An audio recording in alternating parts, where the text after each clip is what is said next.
नमस्कार विद्यार्थी मित्रांनो, द कायझन कॉम्पिटिटिव्ह फोरम मध्ये आपले स्वागत आहे. आज या ठिकाणी आपण महाराष्ट्र शिक्षक पात्रता परीक्षा म्हणजेच काय टीईटी ची एक्झाम आहे त्याच्या संदर्भात आपण या ठिकाणी फास्ट रिव्हिजन साठी वन लाइनर स्वरूपात या ठिकाणी प्रश्नांच्या ठिकाणी घेतलेला आहे. तर येणाऱ्या टीईटी साठी तुम्हाला अत्यंत उपयुक्त ठरणार आहे. ठिकाणी हे तुम्ही जे प्रश्नांची मी घेणार आहे ते ठिकाणी तुम्ही तोंडपाठ या ठिकाणी करणे गरजेचे आहे. वारंवार बघून 1 ते 1.5 तुम्ही जर पळवून जर पाहिले तर तुम्हाला काय होईल, फास्ट रिव्हिजन तुमच्या ठिकाणी चांगल्या प्रकारे होईल. या ठिकाणी चला सुरू करूया. आणि जे काही जुने प्रश्न आहेत ते जुन्या प्रश्नाचा तुम्ही अभ्यास चांगल्या प्रकारे करणे, ते तोंडपाठ ठेवणे तुम्ही गरजेचे आहे. कारण इथे ज्याची पीवाय कमांड आहे त्यालाच इथे कसं असतं, कोणत्याही स्पर्धा परीक्षा क्षेत्रामध्ये त्याला डिमांड असते. या ठिकाणी थोर तत्वेचा पहिला बघा. थोर तत्वेचा ऑरिस्टॉल यांनी इसवी सन पूर्व 300 मध्ये कोणता ग्रंथ लिहिला होता? कोणता ग्रंथ लिहिला होता? डी ॲनिमा ग्रंथ लिहिलेला होता. थोर तत्वेचा मानसशास्त्र म्हणजे आत्म्याचे शास्त्र ही व्याख्या कोणी केली? ऑरिस्टॉल यांनी केलेली आहे. मानसशास्त्राचे जनक कोणाला म्हणतात? बघा या ठिकाणी अत्यंत महत्वाचा, मानसशास्त्राचे जनक कोणाला म्हणतात? अरिस्टॉल यांना म्हणतात. विल्यम वूट याने काय केले? मानसशास्त्राची पहिली प्रयोगशाळा जर्मनीत कोठे स्थापन केली? जर्मनीत महत्वाचा आहे. मानसशास्त्राची पहिली प्रयोगशाळा कुठे? जर्मनीत. आणि कुठे कोणी स्थापन केली होती? विल्यम वूट याने जर्मनीमध्ये लाइप्झिग येथे स्थापन केली होती. मनाचा अभ्यास करणारे शास्त्र म्हणजे मानसशास्त्र ही व्याख्या कोणाची आहे? तर काय? मॅकडुगल. कोणाची? मॅकडुगल यांची आहे. मनाचा अभ्यास करणारे शास्त्र मानसशास्त्र ही व्याख्या कोणाची आहे? मॅकडुगल यांची आहे. आणि आत्म्याचे शास्त्र अशी जर व्याख्या विचारली तर कोणाची? ऑरिस्टॉल यांची आहे. डिफरन्स फरक लक्षात घ्या तुम्ही. मानसशास्त्र बोधात्मक असं कोणी सांगितले? ते विल्यम वूट यांनी सांगितलेलं आहे. लक्षात घ्या. अबोधावस्थेचे जनक कोणाला म्हटलं जातं? त्या बघा, सिगमंड फ्राइड. कोणाला म्हटलं जातं? डॉक्टर सिगमंड फ्राइड यांना म्हटलं जातं. मानवी वर्तनाचा अभ्यास करणारे शास्त्र म्हणजे मानसशास्त्र ही व्याख्या कोणाची आहे? तर कोणाचे? जे.बी. वॅटसन यांची. कोणाची? जे.बी. वॅटसन यांची आहे. लक्षात घ्या. थोडस झूम करू, लक्षात येईल तुमच्या. मानवी वर्तनाचा अभ्यास करणारे शास्त्र म्हणजे मानसशास्त्र व्याख्या कोणाची आहे? तर जे.बी. वॅटसन यांची आहे. मानवी वर्तन हे कार्यात्मक गतिमान असते असं त्यांनी म्हणलं. नेक्स्ट, मानसशास्त्र म्हणजे मानवी व्यवहार, मानवी संबंधाचे अध्ययन होय ही व्याख्या कोणाची आहे? तर कोणाची? क्रो यांची. मानवी व्यवहार आणि मानवी संबंधाचे अध्ययन करण्यासाठी मानवेतर मानवाव्यतिरिक्त इतर प्राण्याच्या वर्तनाचे शास्त्र ते मानसशास्त्र रॉबिन्स किंग्स आणि मॉर्गन यांनी केली. कोणी? रॉबिन्स किंग्स आणि मॉर्गन यांनी काय केलेल्या व्याख्या. व्यक्तीच्या क्रियाच्या व त्याच्या वातावरणाचा संबंध वैज्ञानिक अभ्यास म्हणजे मानसशास्त्र होय. त्याचं काय म्हणतात? वुडवर्थ मार्क्विस असं म्हणतात त्यांना. लक्षात घ्या. व्यक्तीच्या क्रियाचा त्याच्या वातावरणाच्या संबंधात वैज्ञानिक अभ्यास. आजकाल मानसशास्त्राचा संबंध व्यवहाराच्या वैज्ञानिक संशोधनाशी आहे. कोणी सांगले? नॉर्मन येलमन यांनी. मन हे मानसशास्त्राचे केंद्रीय मुख्य आधार आहे व व्यवहार त्याचा आत्म अभ्यासाविषयी आहे असं सांगितले. अध्ययन म्हणजे काय सांगले? अध्यापनाशी संबंध असणारी मानसशास्त्राची शाखा म्हणजेच काय? स्किनर यांनी सांगितले. काय? शैक्षणिक मानसशास्त्र असं म्हणतात त्याला. काय? शैक्षणिक मानसशास्त्र म्हणतात. स्वतःच्या मनोव्यापाराचे तटस्थपणे केलेले निरीक्षण म्हणजे काय? आत्मनिरीक्षण असते. लक्षात घ्या.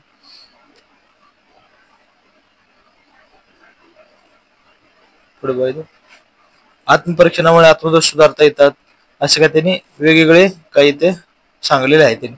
नेक्स्ट माहिती, मनोविश्लेषण शास्त्रानुसार मनाचा बराच भाग अवस्थेत असतो असं कोणी काय सांगले? ते अवस्थेत असतो. म्हणजे शिक्षणाचा अभ्यासाविषयी म्हणजे काय सांगितले त्यांनी? माणूस असतो. शिक्षणशास्त्राचा अभ्यासाविषयी माणूस. आणि मनोविश्लेषण शास्त्रानुसार मनाचा बराच काय असतो? अबोध अवस्थेत असतो असं सांगितलेलं आहे. नियमित वातावरणातील निरीक्षण म्हणजे काय? नियमित वातावरण निरीक्षण म्हणजे काय? आपण काय वेगवेगळे प्रयोग करत असतो. सर्वेक्षण हे नियोजनाला पायाभूत असते. सर्वेक्षण जे आपण करतोय का नियोजनाला काय असते? पायाभूत असते. आत्मनिरीक्षण पद्धती कसली पद्धत? आत्मनिरीक्षण म्हणजे पद्धत कसली? अशास्त्रीय आहे. कसली? अशास्त्रीय पद्धत आहे. सायकोलॉजी हा शब्द हा कोणत्या भाषेतून आलाय? महत्वाचा आहे. ग्रीक भाषेतून आलाय. कुठून आलाय? सायकोलॉजी शब्द ग्रीक भाषेतून आलाय. लक्षात ठेवा.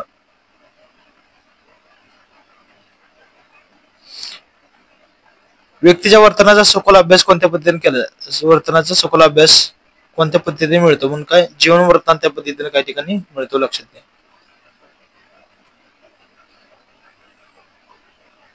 पुढं आत्मपरीक्षण बाह्य परीक्षणाची पद्धत पूर्वक व आणि त्यामुळे म्हणून वापरायचा काय अर्थ लावता येतो असं म्हणलेलं आहे. ज्याचे निरीक्षण करायचे त्याला त्याची बिलकुल कल्पना न देता केलेले निरीक्षण म्हणजे कसलं असतं या ठिकाणी, बिलकुल त्याची कल्पना न देता केलेलं म्हणजे नैसर्गिक निरीक्षण असते.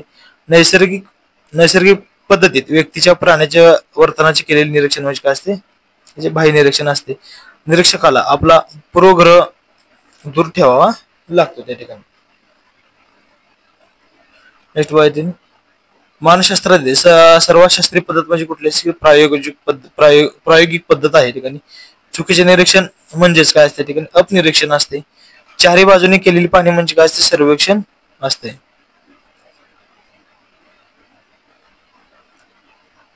प्रश्नरूप बालकाच्या समस्या जाणून घेण्यासाठी कोणत्या पद्धत, प्रश्नरूप बालकाच्या समस्या जाणून घेण्यासाठी कोणती पद्धत आहे, कुठली, जीवन वर्तन पद्धत आहे. मानसशास्त्राचे महत्वाचे दोन प्रकार कोणते आहेत, सैद्धांतिक आणि प्रयोगात्मक. कसलं, सैद्धांतिक आणि प्रयोगात्मक हे दोन मानसशास्त्राचे प्रकार आहेत. शैक्षणिक मानसशास्त्र ही मानसशास्त्राची एक उपयोजित शाखा आहे. बालवर्तनाचा अभ्यास करण्याची सर्वात सोपी पद्धत म्हणजे निरीक्षण पद्धत असते. लहान बाळाचे जे आपण निरीक्षण करतो त्या पद्धतीने. वर्तनाचे सूत्र काय, वर्तनेचे सूत्र काय, B is equal to S minus zero dash R हे सूत्र आहे त्यांचं, लक्षात ठेवा. अनुभूतीद्वारा व्यक्तीच्या वर्तन हळूहळू घडून येणारे बदल म्हणजेच कसला असतात, बदल म्हणजे शिक्षण होय. या ठिकाणी त्यांनी कोणी व्याख्या केली, गिलिफोर्ट यांनी व्याख्या केलेली. अनुभवाद्वारे व्यवहारात होणाऱ्या बदलास शिकणे किंवा अधिगमन म्हणजेच काय असते ठिकाणी, गेट्स असतात, लक्षात. अशी व्याख्या केली कोणती. नेक्स्ट घ्या पुढचं,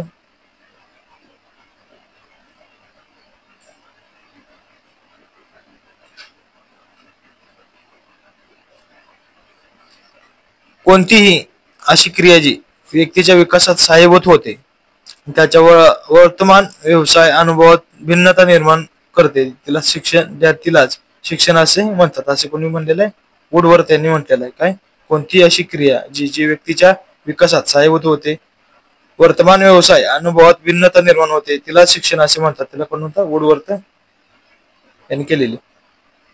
पुढे आचरणात प्रगतशील बदल घडवून आणण्याची धडपड म्हणजेच घडवून आणण्याची धडपड म्हणजेच काय असते, शिकणे असते. परिस्थिती अनुकूल बदल घडवून आणण्याची धडपड म्हणजे शिक्षण घेणे आणि शिकणे हे वेगवेगळे आहेत. प्रेरणा काही गरजेतून निर्माण होत असते. सभोवतालच्या परिस्थितीत सुसंवाद साधणे म्हणजे काय असते, समायोजन एखाद्या गोष्टी आपण करणे. कौशल्य संपादन करण्यासाठी कशी आवश्यकता असते, आवर्तनाची आवश्यकता असते, लक्षात घ्या. अध्ययन वक्र अध्ययनाची मात्रा, गती, उन्नती अवनती स्पष्ट करते, असं कोणी सांगितलं, गेट्स यांनी सांगितलं, लक्षात घ्या. विशिष्ट कौशल्य संपादन करताना व्यक्तीने केलेली प्रगती यांच्यातील पारंपरिक संबंध कसा आहे कल्पना देणारा आलेख म्हणजे काय असतं, ते अध्ययन असतो. व्यवस्थित थोडं,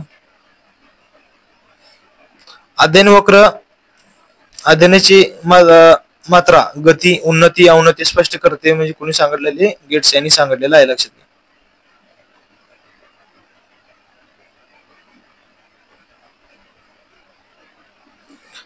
विशिष्ट कौशल्य संपादन करताना व्यक्तीने केलेली प्रगती यांच्यातील पारंपरिक संबंध कसा आहे याची कल्पना देणारा आलेख म्हणजे काय असतं, अध्ययन वक्र असतो. विशिष्ट कौशल्य संपादन करताना व्यक्तीने केलेली प्रगती यांच्यातील जे काय असतं पारंपरिक संबंध कसा आहे याची कल्पना देणारा आलेख म्हणजे काय असते, अध्ययन वक्र असतो, लक्षात घ्या. प्रगती थांबण्याच्या काळास काय म्हणतात,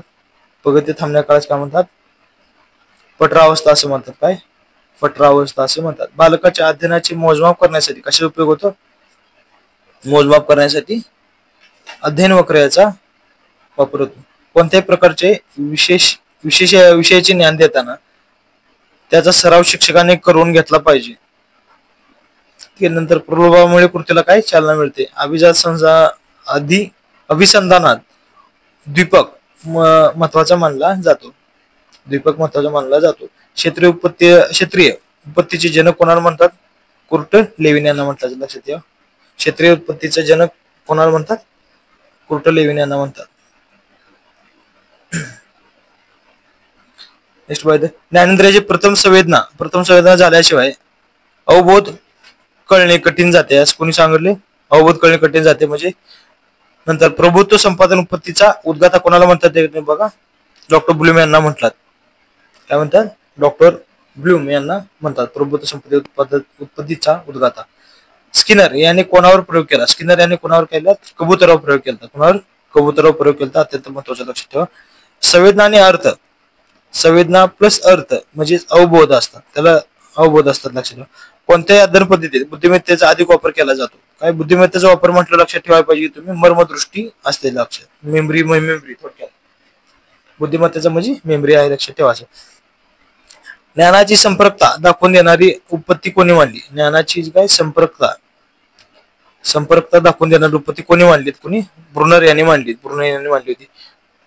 पॅव्हलियनने कोणती उत्पत्ती मांडली होती? काय पॅव्लॉवने काय कोणती उत्पत्ती मांडली होती? काय केली? ते अभिजात अभिसंधान उत्पत्ती मांडली होती. कुठली? अभिजात अभिसंधान पॅव्लॉवने उत्पत्ती मांडलेली होती लक्षात. किती प्रयत्न केले तरी प्रगतीच्या ज्या परमोच्च बिंदू पलीकडे जाता येत नाही म्हणजेच काय असते? शारीरिक परिसीमा असतात. काय असते? शारीरिक परिसीमा असतात की किती प्रयत्न केले ते प्रगतीच्या त्या ज्या परमोच्च बिंदू पलीकडे जाता येत नाही म्हणजे शारीरिक परिसीमा म्हणतात. आसुबल यांच्या अर्थपूर्ण शाब्दिक अध्ययन या उत्पत्तीवर आधारित प्रतिमान कोणते आहेत? कोणते? अग्रत संघटन प्रतिमान. आसुबल यांच्या शाब्दिक अध्ययन उत्पत्तीवर आधारित प्रतिमान कोणते आहेत? अग्रत संघटन प्रतिमान. समग्र अनुभवाशिवाय मनोदृष्टी प्राप्त होत नाही. बरोबर आहे. मर्मदृष्टीमूलक अध्ययन पद्धतीचा जनक कोणाला म्हटलं जातं? ठिकाणी बघा कोण? कोहलर आहेत. कोहलर कोफ असतात लक्षात द्या. कोफ बी आहे त्यामध्ये. साधक अभिसंधान पद्धती जनक. साधक अभिसंधान अत्यंत महत्वाचं आहे ठिकाणी. स्किनर याच्यावर सुद्धा काय केले तुम्हाला प्रयोग विचारलेले आहेत लक्षात घ्या. जे काय आपण घेतोय अत्यंत महत्वाचे इम्पॉर्टंट डाटा आहे ठिकाणी. उद्दिष्ट प्राप्तीसाठी एखादी विशिष्ट क्रिया जेव्हा साधन म्हणून उपयोग पडते तेव्हा काय? उद्दिष्ट प्राप्तीसाठी एखादी विशिष्ट क्रिया जेव्हा साधन म्हणून उपयोग पडते ती विशिष्ट क्रिया साधनीभूत झाली असे म्हणतात. काय म्हणतात? विशिष्ट क्रिया साधनीभूत झाली असे म्हणतात. त्यालाच काय? या अभिसंधानच म्हणतात. साधक अभिसंधान म्हणतात त्याला. उजळणीमुळे वर्तनातील काय बदलास स्थायी भाव येतो. काय ते? उजळणी वर्तनातील बदलास काय ते? स्थायी भाव येतो. सामाजिक निरीक्षणात्मक अध्ययन उत्पत्तीजनक काय असतात? सामाजिक निरीक्षणात्मक अध्ययन उत्पत्तीजनक कोणाला म्हणतात? सीटी 2010 त्यावेळेस अल्बर्ट बादुरा. काय म्हणतात? अल्बर्ट बादुरा सामाजिक निरीक्षणात्मक अध्ययन पद्धतीजनक आहेत. कोणत्या पद्धतीत बुद्धीचा फारसा वापर होत नाही? सांगले होत नाही म्हणजे काय? प्रयत्न प्रमाद मध्ये फारसा बुद्धीचा वापर होत नाही. विकासावर परिणाम करणारे घटक कोणते आहेत? विकासावर जे काय परिणाम करणारे घटक कोणते आहेत त्या ठिकाणी? अनुवंश आणि परिस्थिती. वंश परंपरेने आजाजी व आई वडिलांचे गुण अंशात मुलात उतरणे म्हणजे काय असते? अनुवंश असते. समग्र व्यक्तिमत्वाच्या आकृतीबंधाचा मूळ आधार काय असतो? अनुवंश असतो. परिसर म्हणजेच काय असते ठिकाणी? व्यक्तीला प्राप्त होणारे सभोवतालचे सामाजिक सांस्कृतिक आर्थिक शैक्षणिक वातावरण या होय याच्यामध्ये असे येते. नंतर बघा जीवनातील काय असते? जी काय आपली प्रत्येक घटना होणार असते ते काय? अनुवंश व वातावरण या दोन्हीचा परिणाम असतो. कसं असतं? जीवनातील प्रत्येक घटना जी काय आपल्या घडणार आहे ती घटना अनुवंश वातावरण त्या दोन्हीचे परिणाम असतात. कोणी म्हटलंय तर मॅकॅव्हर पेजाने म्हटलंय. कोणी? मॅकॅव्हर पेजाने म्हटलेलं आहे. अनुवंश आणि वातावरण झालं तर मॅकॅव्हर पेज. अनुवंश प्लस वातावरण नाही तर अनुवंश विरुद्ध सांगितले. अनुवंश विरुद्ध किंवा अनुवंश किंवा वातावरण असं आहे सांगले. कोणी? वुडवर्थ मर्किस यांनी सांगितले. वुडवर्थ मर्किस यांनी सांगितले काय? अनुवंश प्लस वातावरण नाही तर काय सांगितले? अनुवंश नंतर वातावरण असं त्यांनी सांगितलेलं आहे. बाह्य उद्दीपकासंबंधीचे प्राथमिक स्वरूपाची मानसिक प्रक्रिया म्हणजेच काय असते? संवेदना असते. काय असते? बाह्य उद्दीपकासंबंधीची ही प्राथमिक स्वरूपाची मानसिक क्रिया म्हणजे संवेदना असते आपल्याला. कोणती संवेदना निर्माण होण्यासाठी बाह्य उद्दीपकाची आवश्यकता कसली? बाह्य उद्दीपकाची आवश्यकता असते. अवबोध म्हणजे काय? अवबोध सुद्धा बऱ्याच वेळा क्वेश्चन आले सुद्धा. अवबोध म्हणजेच अर्थपूर्ण संवेदना होय. अवबोध म्हणजे काय? अर्थपूर्ण संवेदना होय. मनाने असा अर्थ लावताच आपल्याला उद्दीपकाचा बोध होतो. मनाने असा अर्थ लावताच आपल्याला उद्दीपकाचा बोध होतो, यालाच काय अवबोध असे अवबोध म्हणतात. अवबोध अवबोध म्हणजे काय असते, संवेदना प्लस अर्थ असतो. अवबोध म्हणजे काय, संवेदना प्लस अर्थ असतो. संवेदनात आपले मन निष्क्रिय असते, तर संवेदनात, आणि अवबोधनात आपले क्रियाशील असते. लक्षात ठेवा. संवेदना म्हणजे अर्थहीन, तर संवेदना म्हणजे काय असते, अर्थहीन. अवबोध म्हणजे काय असते, अर्थयुक्त ज्ञान असते. एका ठिकाणी दोरी जरी पडली तरी आपण काय, आपण सापच समजतो. याचे कारण म्हणजे काय, परिचित असते. उद्दीपकाच्या संबंधित ज्ञानेंद्रियावर परिणाम होत नसतानाही पुनरावलोकनाचे काय होते, पुनर्जीवन जेव्हा मनात होते. लक्षात घ्या. उद्दीपकाच्या संबंधित ज्ञानेंद्रियावर परिणाम होत नसताना काय, पुनर्जीवन जेव्हा मनात होते, जगात तयार होते.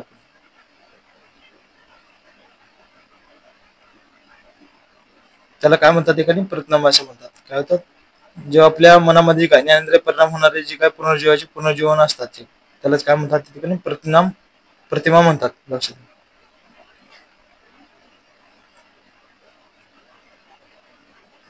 पुढे प्रतिमाची जुळणी करून नवीन मानसिक चित्र तयार करणाऱ्या मनोव्यापाराला कल्पना म्हणतात. काय म्हणतात, प्रतिमाची जुळणी करून नवीन मानसिक चित्र तयार करणाऱ्या मनोव्यापाराला काय म्हणतात, कल्पना म्हणतात. जीवनात अनुभवाची समृद्धता असल्याशिवाय कल्पना करता येत नाही. जीवनात अनुभवाची समृद्ध असल्याशिवाय कल्पना तयार करता येत नाही. पूर्वानुभवाच्या विविध अंगाची मनातल्या मनात जुळाजुळ करणे म्हणजे काय, त्या ठिकाणी करणे, असं कोणी सांगितले. पूर्व अनुभवाच्या विविध अंगाची मनातल्या मनात काय करणे, जुळाजुळ करणे, विचार करणे. त्यावेळेस आपण कधी करतो, म्हणजे विचार करणे, असं करणे कोणी सांगले, कोणी म्हटलेलं आहे, ते नॉर्मल एल मन यांनी म्हटलेलं आहे. अनुभवाची ज्ञानात्मक बाजू म्हणजेच काय, विचार असतो. जे काय अनुभव आपल्याला आहे ते विचार म्हणजे काय, असे जेम्स रॉस यांनी म्हटलेलं आहे. समस्येचे विश्लेषण करून जी सोडवण्याची योजना तयार करणे म्हणजे विचार आहे, म्हणजे कोणी सांगले, मोहसिन यांनी सांगलेलं. समस्या समोर आली की विचार प्रक्रिया सुरू होते. सांगले. स्मरण म्हणजे काय, घेतलेल्या अनुभवाची काय पुनरावृत्ती होत असते. म्हणजे काय, काय म्हणतात, मॅकडुगल असं म्हणतात. स्मरण म्हणजेच घेतलेल्या अनुभवाची पुनरावृत्ती. गतानुभवाचे पुनर्जीवन म्हणजेच काय असते, स्मृती असते. लक्षात. गतानुभवाचे पुनर्जीवन करणे, नंतर स्मृती म्हणजे आठवणे. काय, स्काउट यांनी म्हटले. स्मरण म्हणजे काय करत, धारणा शक्ती. जे काय आपण ज्ञान धारण करतो, किती लक्षात ठेवतो, ते काय धारण करतो म्हणजे काय, एडगेल यांनी सांगितले.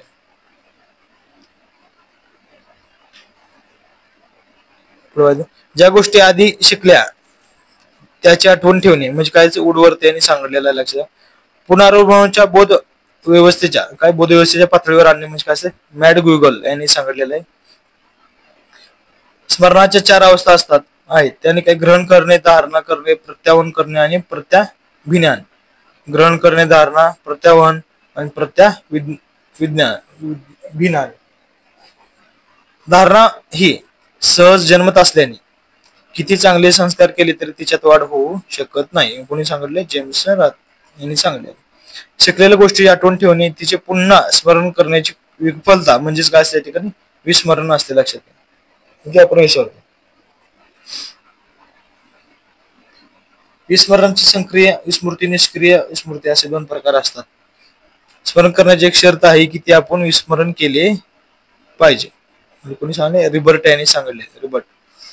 जुना अनुभव, नवा अनुभव यात द्वंद झाल्यास ते एकमेकांना बाधक ठरतात. त्यालाच काय म्हणतात, निरोधन असे म्हणतात. इतर कोणत्याही वस्तूशिवाय केवळ एकाच वस्तूवर चेतना केंद्रित करणे म्हणजेच अवधान असते. यालाच काय म्हणतात, डमविल असे म्हणतात. यांनी कोणी सांगले, डमविल यांनी म्हटलेलं आहे. इतर कोणत्याही वस्तूशिवाय केवळ एकाच वस्तूवर चेतना केंद्रित करणे म्हणजेच अवधान होय. जसं अवधान म्हणतात, अवधान, अवबोध हे अत्यंत महत्वाचे शब्द आहेत. याच्यावर तुम्हाला वारंवार काय केलं, प्रश्न विचारले जातात. कोणती गोष्ट जाणून घेण्यासाठी मनाने केली धडपड म्हणजेच काय असते, अवधान असते. असं कोणी म्हणते, रास. कोणती गोष्ट जाणून घेणे धडपड म्हणजे अवधान. उद्दीपकाची तीव्रता जेवढी प्रखर तेवढे अवधान चटकन केंद्रित होते. सांगले. उद्दीपकाची तीव्रता जेवढी प्रखर तेवढे अवधान चटकन काय केंद्रित होते. कोणताही विषय, वस्तू, घटना, समस्यावर सतत आपली क्रिया केंद्रित करणे हीच काय असते, अवधानाची स्थिरता असते. कोणी सांगले, वुडवर्थ यांनी सांगितलेलं आहे. नेक्स्ट, ज्या अवधानात आपली इच्छा काम करते त्याला काय म्हणतात, ऐच्छिक अवधान असं म्हणतात. कोणती इच्छा नसताना जेव्हा एखाद्या गोष्टीकडे आपली मन आकर्षित होते त्यालाच काय म्हणतात, अनैच्छिक अवधान असे म्हणतात. इच्छा नसताना त्याच्यावर सुद्धा तुम्हाला PYQ मिळून जातील. बर त्या बघा पुढं अभ्यस्त अवधान हे अभिरुचीवर अवलंबून कशावर असते, अभिरुचीवर अवलंबून असते. अवधानाचा सर्वात प्रभावी प्रकार म्हणजे कुठला असतं ते अभ्यस्त अवधान आलं. कुठलं अभ्यस्त अवधान सर्वात प्रभावी प्रकार आहे, लक्षात ठेवा. अवधान म्हणजेच काय असते, कार्य प्रवृत्त. काय अवधान म्हणजे काय असेल, कार्यप्रवृत्त अभिरुची होय. अभिरुची ही अभिप्रेरक असून ती कोणी व्यक्ती वस्तू किंवा क्रियेकडे लक्ष देण्यास बाध्य करते. म्हणजे क्रोक्रो यांनी सांगितलेलं आहे. अभिरुची प्रेरक असून ती कोणी व्यक्ती वस्तू किंवा क्रियेकडे लक्ष देणारे बाध्य ठरते. या ठिकाणी सांगितलेले लक्षात घ्या. तर पुढे किती पेज राहिले बघू अजून एक. तर हे तर आपण नेक्स्ट लेक्चर मध्ये काय करू, ऍड करू हे. तर चला, व्हिडिओ तुम्हाला आवडल्यास लाईक शेअर सबस्क्राईब जरूर करा आणि कमेंट मध्ये काय करा या ठिकाणी नक्की सांगा. आणि जे काय आपण घेतले अत्यंत महत्वाचे काय केले, PYQ इम्पॉर्टंट घेतलेले वर्णनाच्या स्वरूपात, जी तोंडपाठ तुम्ही ठेवणे गरजेचे आहे, अत्यंत महत्वाचे आहे. याच्यावरच काय केलं, वारंवार प्रश्न तुम्हाला काय इथे टीकेला विचारले गेलेले आहेत. राहिलेला पार्ट आपण नेक्स्ट लेक्चर मध्ये या ठिकाणी काय कंटिन्यू करू पुढे. चल, थँक्यू.